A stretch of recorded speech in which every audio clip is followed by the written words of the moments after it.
Today is Matthew 22. As always, I hope you're opening with a word of prayer.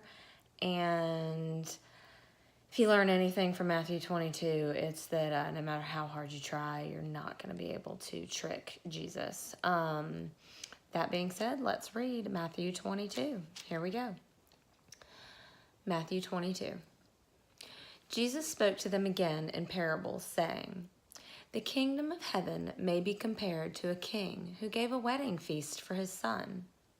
And he sent out his slaves to call those who had been invited to the wedding feast. And they were unwilling to come. Again, he sent out other slaves, saying, 'Tell those who have been invited, behold, I have prepared my dinner. My oxen and my fattened livestock and are all butchered, and everything is ready. Come to the wedding feast.' But they paid no attention and went their way, one to his own farm and another to his business. And the rest seized his slaves and mistreated them and killed them. But the king was enraged, and he sent his armies and destroyed those murderers and set their cities on fire. Then he said to his slaves, 'The wedding is ready, but those who were invited were not worthy. Go therefore to the main highways, and as many as you find there, invite to the wedding feast.' Those slaves went out into the streets and gathered together all they found, both evil and good, and the wedding hall was filled with dinner guests. But when the king came in to look over the dinner guests, he saw a man who was not dressed in wedding clothes.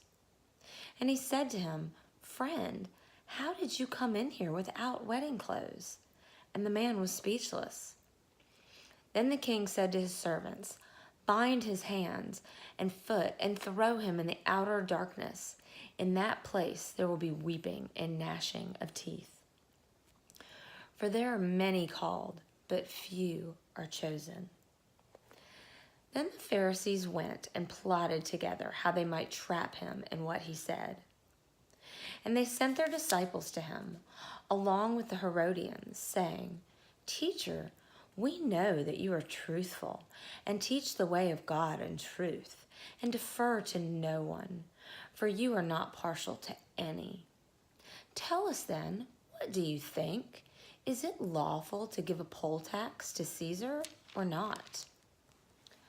But Jesus perceived their malice and said, 'Why are you testing me, you hypocrites? Show me the coin used for the poll tax.' And they brought him a denarius. And he said to them, 'Whose likeness and inscription is this?' And they said to him, 'Caesar.' Then he said to them, 'Then render to Caesar what is Caesar's, and to God the things that are God's.' And hearing this, they were amazed, and leaving him, they went away. On that same day, some Sadducees, who said there is no resurrection, came to Jesus and questioned him, asking, 'Teacher, Moses said, if a man dies, having no children, his brother as next of kin shall marry his wife and raise up children for his brother. Now there were 7 brothers with us, and the first married and died, and having no children left his wife to his brother. So also the second and the third, down to the 7th. Last of all, the woman died. In the resurrection, therefore, whose wife of the 7 will she be? For they had all married her.' But Jesus answered and said to them, 'You are mistaken, not understanding the Scriptures nor the power of God. For in the resurrection they neither marry nor are given in marriage, but are like angels in heaven. But regarding the resurrection of the dead, have you not read what was spoken to you by God? I am the God of Abraham, the God of Isaac, and the God of Jacob. He is not the God of the dead, but the God of the living.'